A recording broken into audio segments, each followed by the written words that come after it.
Vidíme, že dnešná tá situácia, nielen politická, ale aj náboženská situácia je veľmi zaujímavá. A podobá sa neraz práve takým reklamám na pracie prostriedky, kde sa všetko prezentuje ako dobré, ako najlepšie, ako najúčinnejšie, ako jediné dobré a pravda môže byť niekde inde. Čiže ak neraz nemáme taký zdravý sedliacký rozum a ak si nezachovávame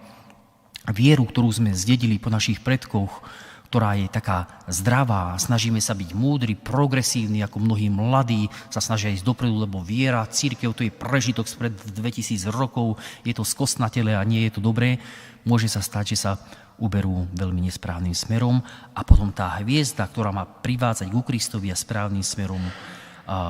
nie je tá pravá hviezda a je tou hviezdou, ktorá jednoducho ľudí ničí, deptá